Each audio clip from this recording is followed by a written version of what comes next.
What's good, YouTube? It's your boy Trish, be back on another video, and today we're gonna look at the rise and fall of Golden Corral. We're gonna look at the history of Golden Corral, and this is my favorite spot. I don't care what nobody say. I always loved Golden Corral, growing up, going, and even now. So I'm excited to learn about the history. I heard the history, but it's been a while. So hope you're having a blessed day. Let's hop into this video.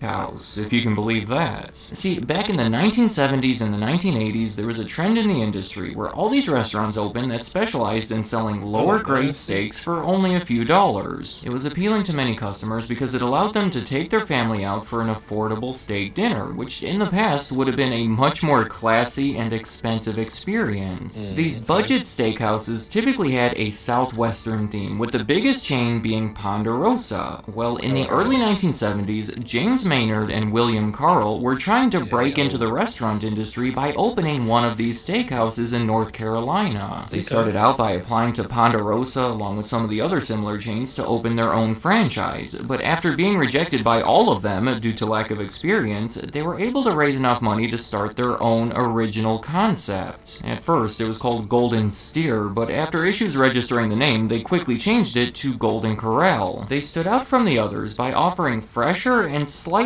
higher quality food. Unlike Ponderosa, their steaks were USDA choice beef, never frozen, and cut at the restaurants, along with their fries. Obviously, that led to comparatively higher costs, leading to losses at 2 of their first 3 locations. But as they continued to open more restaurants, they focused on smaller locations in smaller towns that were mostly overlooked by the competing steakhouses. So the higher sales combined with economies of scale helped them become profitable. Within about a decade, they had opened around 200 locations when they almost doubled in size by acquiring a competing company in Kansas called Sirloin Stockade. But by the end of the 1980s, most of these budget steakhouses were struggling. I recommend watching my video about Ponderosa if you want to hear a little bit more about the reasons behind it, but going back to my list, Golden Corral's first fall, I would say, was mostly due to Americans eating less red meat. At the time, many people were abandoning it in favor of other meats that they felt were healthier, like chicken or fish. I'm sure I do not have to explain how that would be bad news for a steakhouse like Golden Corral that generated most of their sales from red meat. In short, there were more steakhouses than ever before.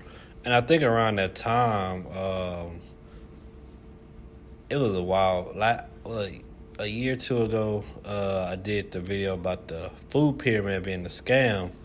And I think during that time, I think it was in the 70s or the 80s where they talked about red meat not being healthy for you. So a lot of people got off of red meat to something else, like beef or chicken and whatnot, because they was sharing on the news and everywhere. That's what they was saying in the media at that time, that red meat wasn't good for you on the food pyramid. So it was it was a scam. So it was always something different, just try to make money and stuff like that. So around that time, that's why they got off the red meat and try to do something else, because that what they thought was the right thing to do, because that's how they was saying, hey, red meat ain't good for you. Looking at the pyramid, food pyramid and stuff like that. So that's interesting. Competing for fewer customers. A common response to this for many of the chains, including Golden Corral at first, was to add a salad bar, providing an attractive alternative for many of their customers. However, the drawbacks to this plan included the fact that it was considered more of a side offering, while their core business was still centered around a declining food, but also consider the fact that these smaller buildings in lower population communities were not built to accommodate a salad bar. It took up too much room and eliminated up to 30 seats from their dining area. Here is where I really have to respect them, because instead of clinging on to a dying concept, they invested a lot of money and took some big risks to essentially transform the entire business. And that is going to lead me into the next rise of Golden Corral, which of course would be the buffet. Seriously, they adapted a new strategy that in a lot of ways was the exact opposite as before. Instead of focusing on mostly ignored small towns, they started opening restaurants in much larger, more competitive markets. markets. And most of those new locations were at least twice the size of the previous ones, not only to accommodate more customers, but to make room for their all-you-can-eat buffet that consisted of more than 150 items, including their Brass Bell Bakery that made fresh rolls every 15 minutes. There have been changes over the years since, but basically it became much more like the Golden Corral that you recognize today. They also started franchising in a big way, and as far as I could tell, it was a stable program. At first, it was only open to the company's existing general managers, but when they expanded it, they still required previous restaurant experience and forced them to attend a 12-week training program. By the early 1990s, sales were rising again to new highs each year, and they continued that momentum well into the 2000s. Now, I do not want to make it seem like it has been a flawless journey from that point, because they have experienced some potentially major setbacks. Some of these include a salmonella outbreak in 2003, a norovirus outbreak in 2012, that was followed by a viral video the next year where an employee at a Golden Corral in Florida filmed a lot of gross food sitting next to dumpsters. You might remember that one, it was pretty big. The company quickly fired the manager of that location and assured the public that the food was never going to be served to customers, though you might want to look a little further into it before you finalize your opinions about it. My point here is that despite some potentially major setbacks, Golden Corral has risen above every other major buffet chain in the country, so I want to take a minute to theorize as to why that might be the case. The biggest thing that stands out to me that is at the root of it is the fact that Golden Corral has always been a privately owned company with very consistent leadership. Since it has never been on the stock market, it has had the freedom to make major changes when necessary and focus on long-term stability and growth as opposed to short-term profits. Co-founder William Corral was involved with the company as a member of the board of directors for 23 years, while co-founder James Maynard, I believe, may still be involved with the company in some way at 85 years old. He was the original CEO for 16 years, before stepping down to run Golden Corral's holding company when he was replaced by Ted Fowler, who had already been with the company for over a decade and served as CEO for the next 25 years. In 2015, he was replaced by Lance Trineri, who had already been with the company for 30 years and remains CEO today. And he has gone so far as to say, "There's no doubt having consistency of leadership and ownership brings such value to our organization." What I'm trying to say is that Golden Corral has been operated with a consistent vision by people who are personally invested and passionate about its success, and I do not think that we can say the same about any of those other major buffet chains. I also theorize that the company's willingness to reinvest and remodel locations has helped keep them more relevant and up to date compared to those others. Obviously, that whole bigger location buffet initiative is probably the biggest example of this, but then also in 2000 they started converting to what they call the strata design, where you could watch the food being prepared. They introduced the gateway design, characterized by a quieter, more relaxed dining room that is bigger, further from the buffet, and features a fireplace. Another theory is that the menu has been more extensive than most competitors. As they put it, Golden Corral's unmatched variety accommodates to most all nutrition needs, such as low-carb, vegan, paleo, and plant-based diet plans. So there is something for everybody, including the kids. In 2010, they started introducing cotton candy, which is pretty unusual for a restaurant. In the following year, they introduced the chocolate fountain, or as they call it, the chocolate wonderfall. I guess this can be summarized by saying that most of the mistakes made by the competing buffet chains have not been committed by Golden Corral. Going back to my list, Golden Corral has had some major issues during the pandemic. Obviously, most restaurants were impacted, but Golden Corral was among the most impacted. Considering a buffet,